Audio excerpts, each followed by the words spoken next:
जी बिस्मिल्लाहिर्रहमानिर्रहीम। Chapter number 4 lecture number 2।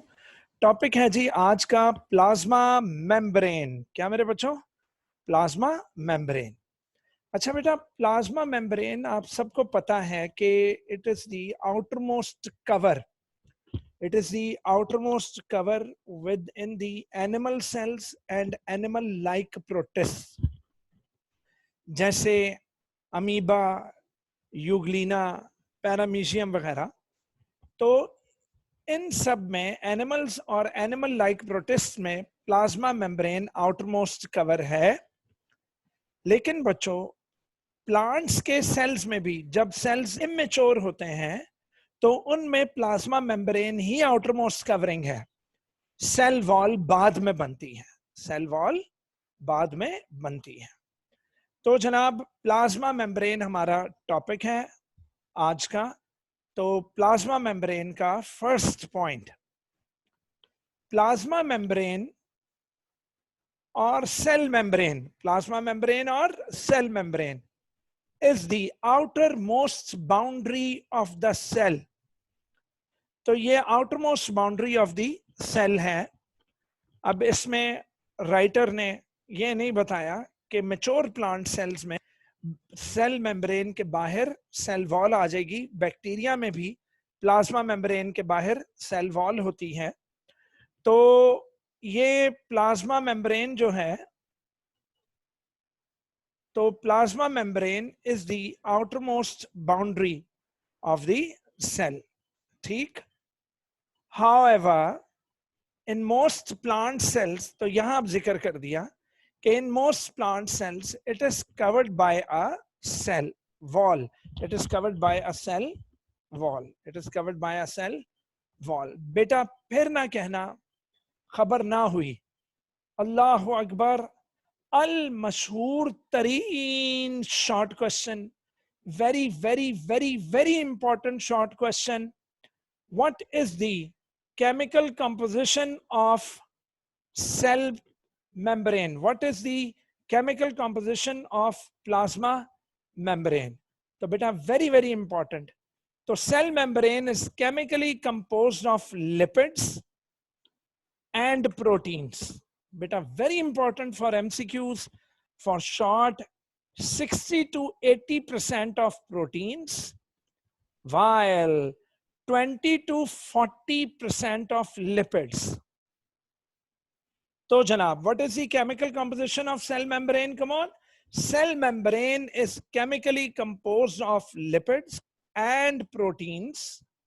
How much proteins? 60 to 80% of proteins. And how much lipids?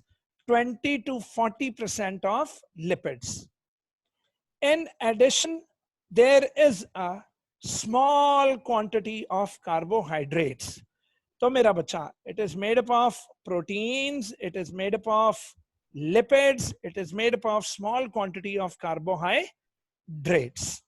How much proteins? 60 to 80%. And how much lipids? 20 to 40% of lipids। Many biologists, बहुत सारे biologists ने कोशिश की कि वो establish करें कि ये प्रोटीन्स, ये लिपिड्स, ये कार्बोहाइड्रेट्स किस तरह ऑर्गेनाइज हुई होती हैं सेल मेम्ब्रेन में। तो सेल मेम्ब्रेन में प्रोटीन्स, लिपिड्स और कार्बोहाइड्रेट्स किस तरह ऑर्गेनाइज, किस तरह इकट्ठी होती हैं। तो बहुत सारे साइंटिस्ट ने इसके स्ट्रक्चर को स्टैब्लिश करने की कोशिश की। तो जी हाँ, शुरू वाले साइंटिस्ट में एक अर्लियर थॉट दी, यानी कि साइंटिस्ट ने शुरू में एक स्ट्रक्चर दिया, उस स्ट्रक्चर का नाम था यूनिट मेम्ब्रेन। फिर ना कहना कि खबर ना हुई। Unit membrane, what is unit membrane? अल मशहूर तरीन शॉर्ट क्वेश्चन है जी। Very very very very very very important short question. What is unit membrane? तो आपने कहना है कि शुरू में इट वाज प्रपोज अर्लियर, शुरू में साइंटिस्ट ने ये प्रपोजिशन दी कि जो सेल मेम्ब्रेन है is composed of lipid bilayer, कहता है लिपिड की बायलेयर है, लिपिड की 2 लेयर्स हैं, ऐसे जैसे वो चीज नहीं हम लाते, चीज वो जो उसकी शीट सी बनी हुई होती है, बड़े प्यारे स्लाइसेस होते हैं चीज के, है ना, जो बर्गर वगैरह में रखते हैं। तो अगर मैं एक चीज का स्लाइस, उसके ऊपर एक दूसरा चीज का स्लाइस, और उन 2 स्लाइसेस को मैं पैक कर दूं, चीज के स्लाइसेस को पैक कर दूं मैं ब्रेड के 2 स्लाइसेस में,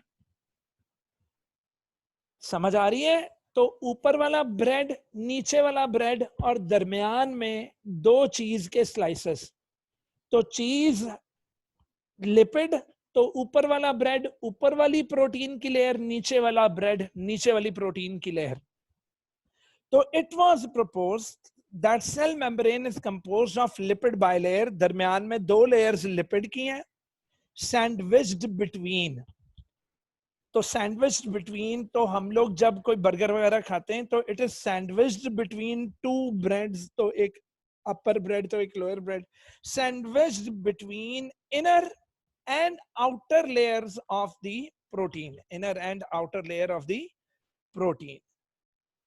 तो इस डायग्राम में अगर आप देखें तो ये अपर ब्लैक जो लेयर है दिस इज प्रोटीन, और नीचे वाली भी ब्लैक लेयर प्रोटीन है, और दरमियान में ये रेड कलर के बॉल्स, और इन बॉल से निकलती हुई इनकी चुटिया, ये लिपिड की एक layer, this is lipid first layer and this is lipid second layer. तो 2 layers of lipids, that is lipid bilayer, sandwiched in upper and lower proteins. Any problem हो? तो ये था हमारे पास यूनिट मेम्ब्रेन की डेफिनेशन। तो यूनिट मेम्ब्रेन की फिर डेफिनेशन हम लोग कर लें कि व्हाट इज यूनिट मेम्ब्रेन की डेफिनेशन। यूनिट मेम्ब्रेन की डेफिनेशन है कि लिपिड की बाइलेयर है, लिपिड की बाय लेयर है, sandwiched between inner and outer layers of protein. This basic structure is called unit membrane. Very important short. What is unit membrane? And yes, such kind of cell membrane is present in all the cellular organelles. All the organelles. So जितने organelles हैं उनमें यही वाली plasma membrane पाई जाती है जी। और वो कौन सी है कि ऊपर भी प्रोटीन की लेयर और नीचे भी प्रोटीन की लेयर और दरमियान में लिपिड की 2 layers, that is lipid bilayer. तो बच्चों वाला शॉर्ट था, तो remember that it is the short question. आगे चलते हैं जी। मॉडर्न स्टडीज ने और इलेक्ट्रॉन माइक्रोस्कोपी ने एक नए मॉडल को जन्म दिया और वो था fluid mosaic model. Fluid mosaic model. तो फ्लूइड मोज़ेक मॉडल मेरे बच्चों ने क्लास 9th में भी पढ़ा था। तो ये उसकी एक डायग्राम है।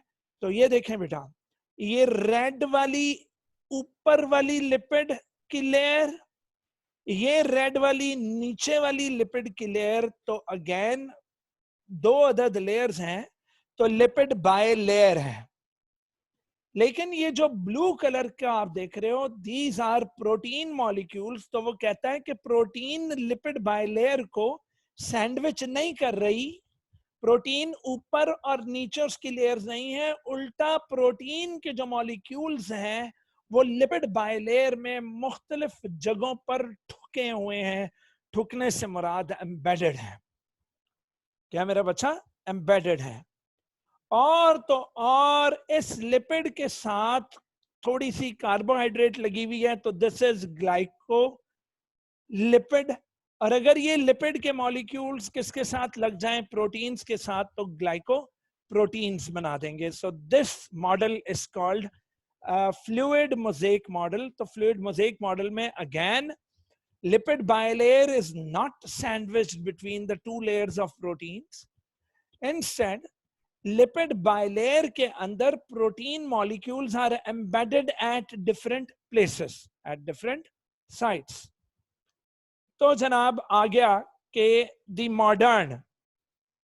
Modern technology has revealed that, modern technology ने ये रिवील किया है, रिवील से मुराद इस बात से पर्दा उठाया है, that lipid bilayers are not sandwiched between the two protein layers. तो दो प्रोटीन लेयर्स के दरमियान में लिपिड की बाइलेयर नहीं है भाई, बल्कि the protein layers are not continuous. Protein की जो लेयर्स हैं वो कंटिन्यूस नहीं है, और हाँ, and are not confined to the surface, और वो सिर्फ सरफेस तक महदूद नहीं है. confined से मुराद महदूद होना, confined से मुराद महदूद होना, तो वो सिर्फ सरफेस तक प्रोटीन महदूद नहीं है, जबकि या बल्कि proteins are embedded in lipid layers. Proteins are embedded in lipid layers in a mosaic manner. Mosaic से मुराद के जहां मिलेगा उसको वहां क्रिस क्रॉस मैनर में, मोज़ेक मैनर में, मतलब जहां उसको स्पेस मिलेगी प्रोटीन अंदर ठुकी हुई होगी. तो प्रोटीन लिपिड के ऊपर पूरा कवर नहीं कर रहा, उल्टा प्रोटीन लिपिड के अंदर ठुका हुआ है. Well, this discovery led to the proposal of fluid mosaic model. तो फ्लूइड मोज़ेक मॉडल की अगर डेफिनेशन करनी मेरे बच्चों ने तो यहां से उठाओगे, दी मॉडर्न से लेकर तो एक्सेप्टेड वन तक ये पूरा पैराग्राफ लिखेंगे मेरे बच्चे, ठीक. So this discovery led to the proposal of fluid mosaic model, and this model at present is the most accepted one. इसी मॉडल को ज्यादा एक्सेप्ट किया जाता है, साइंटिस्ट इसी मॉडल को ज्यादातर एक्सेप्ट करते हैं. अब मेरा बच्चा, सेल मेम्ब्रेन के अंदर पोर्स होते हैं. नेक्स्ट पॉइंट नंबर 7 आएगा कि सेल मेम्ब्रेन्स में या प्लाज्मा मेम्ब्रेन्स में पोर्स होते हैं, और ये पोर्स, ये सुराख चार्ज्ड होते हैं. क्या होते हैं मेरे बच्चे? Charged pores are there through which movement of materials takes place. Through which movements of materials takes place. ठीक. तो कहता है कि cell membrane also contains charged pores through which movement of materials takes place. और ये movements of material अगर तो higher concentration से खुद ब खुद लोअर की जानिब हो तो उस मूवमेंट को डिफ्यूजन बोलेंगे.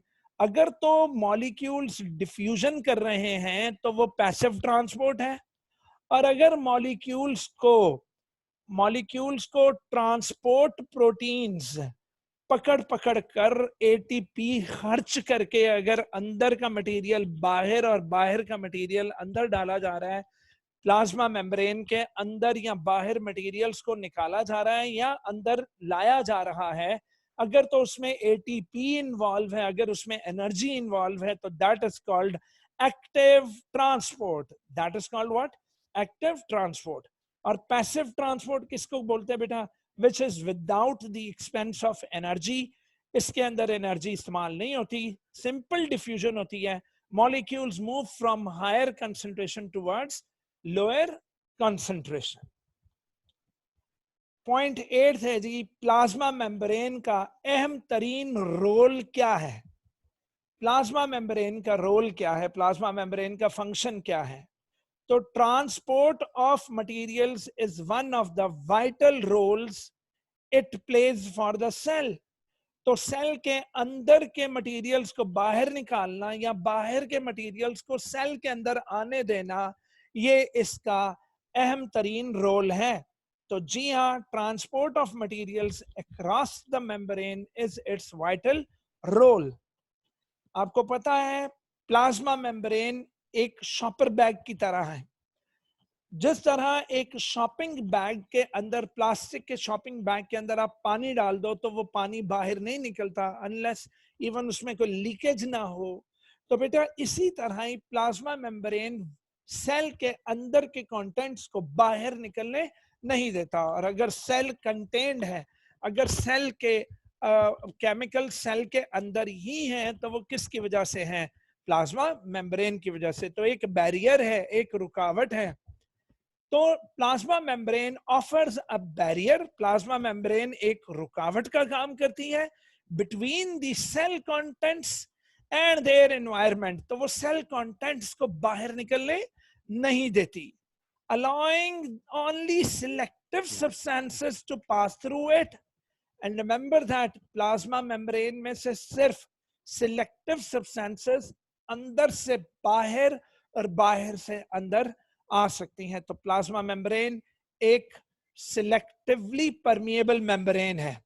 So thus it is also known as differentially permeable membrane, या it is also known as selectively permeable membrane.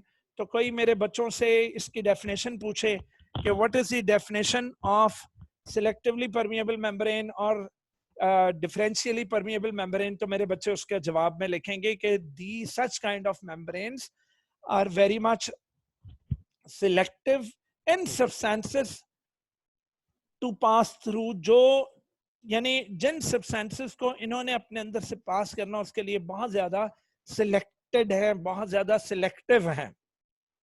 तो अब आई सिलेक्टिवली परमिएबल मेम्ब्रेन, ये कैसे है, वाई? तो आपने कहना है कि plasma membrane is made up of lipids. तो मेरा बच्चा लिपिड तो लिपिड में घुल जाती है, हमें मालूम है कि लिपिड तो लिपिड में घुल जाएगी क्योंकि नॉन पोलर में डिसॉल्व हो जाते हैं, सॉल्युबल है. The substances which are lipid soluble, वो तो बड़े आराम से can cross it more easily than others. तो जो चीजें लिपिड soluble हैं वो तो बड़े आराम से सेल मेम्ब्रेन को क्रॉस करके अंदर चली जाती हैं सेल के, या सेल के अंदर से बाहर आ जाती हैं. It regulates. तो फिर प्लाज्मा मेम्ब्रेन कंट्रोल किस चीज का कर रहा है? तो सुनिए, प्लाज्मा मेम्ब्रेन असल में रेगुलेट्स का मतलब होता है बेटा कंट्रोल करना. रेगुलेट्स का मतलब है कंट्रोल करना.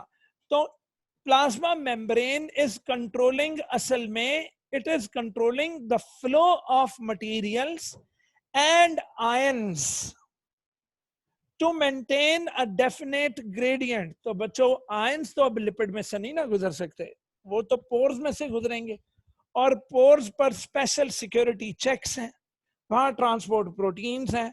वो जनाब वो यानी जिस चीज का हुक्म होगा बस वही चीज अंदर से बाहर या बाहर से अंदर आ सकेगी. हर चीज ना तो अंदर से बाहर जा सकती ना बाहर से अंदर आ सकती है. तो जनाब plasma membrane controls the flow of materials and ions to maintain the definite gradient. Point number 3 कहता है बेशुमार स्मॉल गैस के मॉलिक्यूल्स, पानी और ग्लूकोज. बेटा ठीक है कि ये पोलर हैं मगर इस हद तक आयनिक नहीं है. तो इन्हें बायो की किताब में न्यूट्रल कहा गया है आयंस के मुकाबले में, क्योंकि ये तो पार्शियल पोलर है ना, partial negative partial positive. Glucose के ऊपर भी पोलैरिटी है, वाटर के ऊपर भी, वाटर भी एक पोलर मॉलिक्यूल है, लेकिन being neutral these can easily cross. लेकिन बेटा आयंस, अल्लाह अकबर, जो पार्शियली नहीं वो फुल्ली चार्ज्ड पार्टिकल्स हैं, इन्हें रोक लिया जाएगा. they will have some difficulty in crossing. So they will have some difficulty in crossing. Point number 4 कहता है जनाब many substances which are not needed.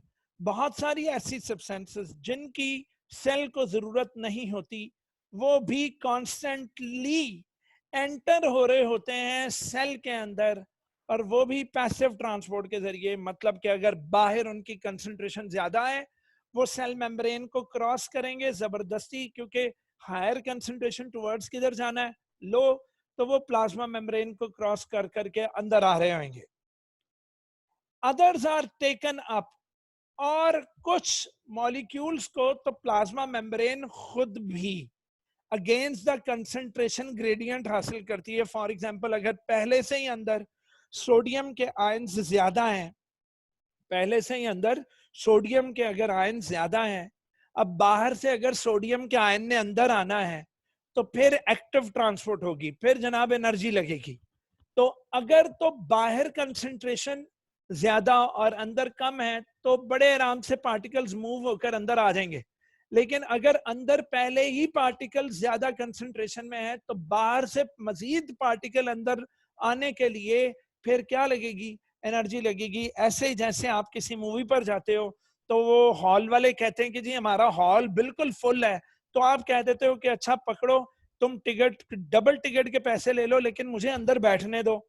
तो वो फिर कुछ ना कुछ जबरदस्ती तरीके से कोई एक आधी चेयर लगाकर अंदर आपको बिठा देगा। तो मेरे बच्चों आपने फिर एक्टिवली मूवी देखी है, एक्टिव से मुराद with the expense of energy. So others are taken up against the concentration gradient, that is they move from the area of low concentration towards the area of higher concentration. इस तरह की movement up hill movement कहलाती है, और up hill movement of the materials requires energy, energy लगेगी भाई। तो इस तरह की ट्रांसपोर्ट को एक्टिव ट्रांसपोर्ट कहते हैं। फिर ना कहना खबर ना हुई, एक्टिव ट्रांसपोर्ट का शॉर्ट क्वेश्चन आपको आएगा कि what is active transport. Done. तो it is a kind of uphill, it is uphill movement in which the particles move from low concentration towards higher concentration with the expense of energy. The energy used for this movement is provided by ATP. Is provided by what? ATP. Yashal बेटी समझ में आ रही बेटा? Question करना तो कर लो। Yes sir, आ गई समझ।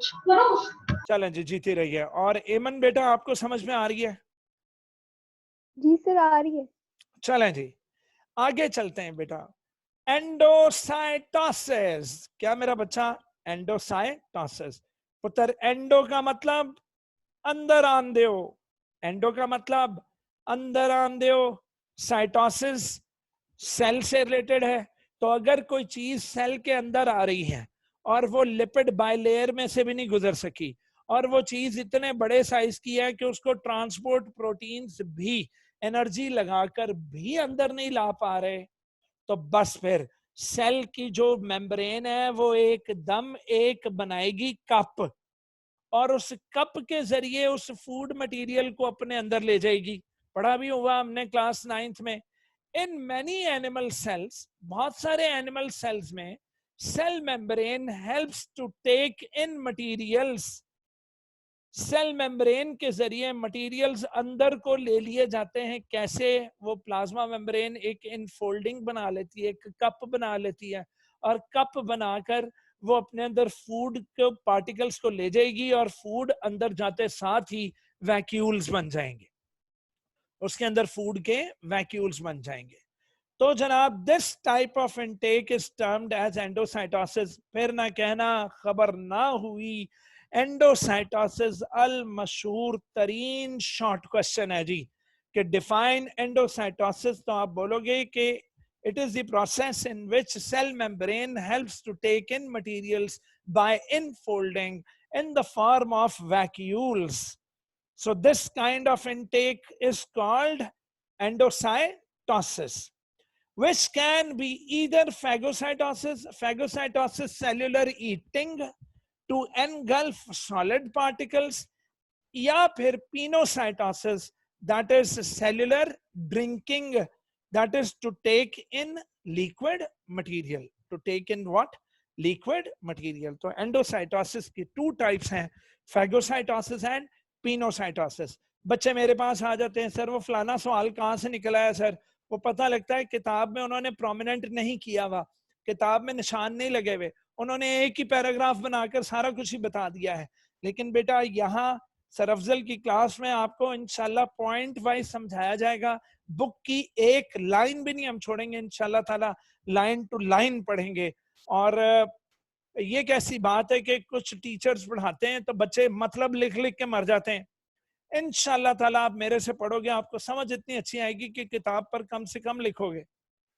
ठीक ले जी, nerve impulse transmission point number 12। तो नर्व इंपल्स ट्रांसमिशन ये है कि न्यूरॉन्स में, याद आया, न्यूरॉन्स में नर्व इंपल्स न्यूरॉन की प्लाज्मा मेम्ब्रेन के अंदर ही दौड़ी थी। तो जी हाँ, न्यूरॉन्स में, नर्व सेल्स में सेल मेम्ब्रेन ट्रांसमिट्स ट्रांसमिट से मुराद एक जगह से दूसरी जगह मुंतकिली करना. Transmits nerve impulses from one part of the cell body to the other, of the body to the other. और ये जो है transmission of the nerve impulses, these are very much necessary to keep coordination in the body, ताकि body के अंदर messages transmit हो और सारी बॉडी एक साथ काम करे. इसके साथ ही हमारा प्लाज्मा मेम्ब्रेन का टॉपिक खत्म हुआ. तो अब बेटा आखिरी 2 मिनट्स में अपने बच्चों को दूंगा जिसमें आप लोग सवालात कर सकोगे, नोट करते जाएं साथ साथ. आगे आया जी सेल वॉल. ये हमारा आज का लेक्चर का दूसरा टॉपिक है. लेक्चर नंबर 2 का दूसरा टॉपिक है जी सेल वॉल. साथ साथ टिक लगाते जाएं किताबों पर. तो number 1, cell wall is the outermost boundary in most of the plant cells. अब याद रखो कि cell wall is present in plant cells, cell wall is also present in prokaryotes, cell wall is also present in fungi. Cell wall is also present in fungi. लेकिन यहाँ हमारे writer ने इसका जिक्र कर दिया कि the outermost boundary in most of the plant cell is cell wall. शायद अब इसका मतलब ये हुआ कि ये सारे points cell wall of plants के बारे में. तो वो देखो नीचे आ गया प्रोकैरियोटिक सेल. तो जब प्रोकैरियोटिक सेल की बात आएगी नीचे तो तब हम कर लेंगे. चलो जी अब हम विद रिस्पेक्ट टू प्लांट्स पढ़ते हैं. तो जनाब with respect to plants it is the most outermost boundary in most of the. अच्छा मोस्ट क्यों बोला इन्होंने? तो बेटा जो न्यूली प्रोड्यूसिंग सेल्स होते हैं, जो सेल डिवीजन के फौरन बाद बनते हैं इमेच्योर, उनमें सेल वॉल अभी नहीं होती, तो वो बाद में बनती है. The cell wall of the plant, plant की जो सेल वॉल है इज डिफरेंट फ्रॉम. देखा तो फिर विद रिस्पेक्ट टू प्लांट्स हम बात कर रहे हैं. The cell wall of the plant cell is different from those of prokaryotes. कैसे? in the form of structure, structure की शक्ल में एंड केमिकल कंपोजिशन के हवाले से खासा फर्क है प्रोकैरियोट्स और प्लांट्स के सेल वॉल में. अच्छा भाई बड़ा अहम सवाल MCQ, who makes cell wall? तो आपने कहना है the material of the cell wall is secreted by protoplasm. आपने कहना है न्यूक्लियस और साइटोप्लाज्म ही मटेरियल बनाकर बाहर भेजता है, जो प्लाज्मा मेम्ब्रेन के बाहर जमा होकर तो क्या बना देता है? वो बना देता है जनाब सेल वॉल. क्लियर? तो the material of the cell wall is secreted by protoplasm itself. तो कोई बाहर से मटेरियल नहीं आता जनाब. वो नया बनने वाला सेल के बाहर सेल वॉल नहीं होगी. तो जैसे जैसे मैच्योर होता जाएगा उसका प्रोटोप्लाज्म अपने बाहर खुद ही सेल वॉल बना देगा. सेल वॉल की जो थिकनेस है it varies in different cells of plants. तो कुछ प्लांट सेल्स में सेल वॉल थिन है, तो कुछ प्लांट सेल्स में सेल वॉल थिक है. तो ये हम पढ़ा हुआ है हमने क्लास 9th के टिश्यूज में भी, कि हम कह देते थे कि these tissues have thin walled cells and these tissues have thick walled cells. लो जी 3 मेन लेयर्स हैं भाई, 3 मेन लेयर्स सेल वॉल की. पूछे क्या? वो 3 मेन लेयर्स हैं, ये देखो बेटा. 2 चलो मैं इससे अगली आपको दिखाता हूं. एक है ये light green colour. Light green colour जो है इस लेयर का नाम है middle lamella. Middle lamella is the first one which is to be formed. तो जब कोई 2 सेल्स अपनी सेल वॉल्स बना रहे होते हैं तो सबसे पहले लाइट ग्रीन कलर की क्या बनाते हैं बेटा? मिडल लैमेला बनाते हैं. अच्छा अब middle lamella light green colour की है तो उसके बाद वो बनाते हैं प्राइमरी सेल वॉल, जो कि ये थोड़ी सी डार्क कलर हो गया, थोड़ा सा डार्क ग्रीन, लाइट के मुकाबले में थोड़ा सा dark. So this is primary cell wall. और अगर और ज्यादा स्ट्रेंथनिंग करनी हो तो प्राइमरी के अंदर की जानिब इंतहाई डार्केस्ट जो ग्रीन है वो फिर सेकेंडरी वॉल बना लेते हैं। तो सबसे पहले दरमियान में लाइट ग्रीन वाली क्या बनेगी, मिडिल लैमेला।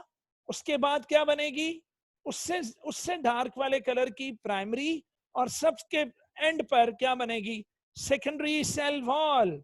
अब बच्चा मैं वो टाइम के जल्दी खत्म होने की वजह से मैं जरा हल्का सा तेज पढ़ूंगा, ठीक।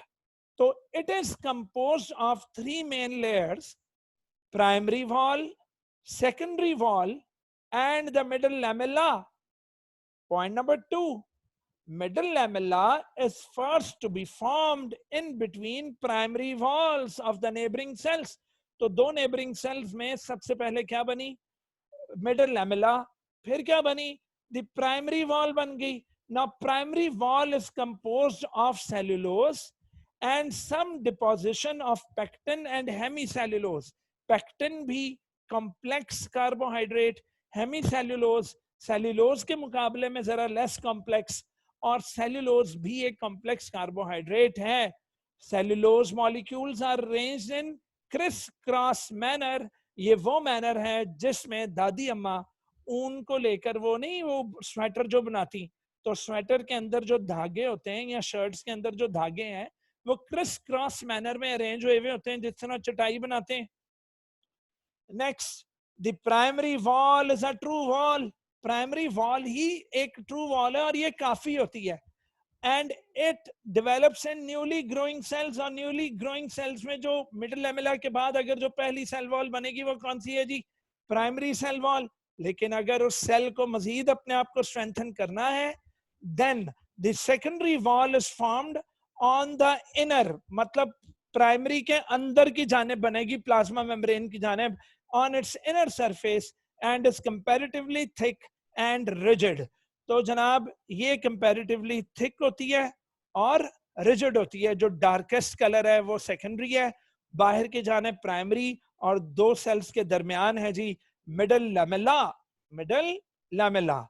लो जी, chemically secondary cell wall is composed of inorganic salts होते हैं, इसमें सिलिका SiO2 है, वैक्सेस जो के लिपिड्स की शक्ल है, और क्यूटिन, एंड क्यूटिन भी वो लिपिड की शक्ल है, एंड लिग्निन जो के कॉम्प्लेक्स कार्बोहाइड्रेट है। ले जनाब, प्रोकैरियोटिक सेल, प्रोकैरियोटिक सेल की बात अगर करते हो तो भाई it lacks cellulose and it's strengthening material is, हमने पढ़ा हुआ है क्लास 9th में, पेप्टिडोग्लाइकैन या म्यूरिन। तो पेप्टिडोग्लाइकैन और म्यूरिन ये दोनों मिलकर प्रोकैरियोटिक सेल वॉल को बनाते हैं और उसको फर्दर स्ट्रेंथन करते हैं। जबकि ये भी हमने पढ़ा हुआ है कि fungal cell wall contains chitin. Fungus की जो सेल वॉल है उसमें काइटिन होती है। सेल वॉल का function, last 2 lines of this topic, cell wall is very important. Cell wall बहुत इंपॉर्टेंट है, and it provides definite shape to the cell, और सेल को सख्त रखता है, दैट इज रिजिड रखती है। क्या रखती है बेटा सेल वॉल? रिजिड।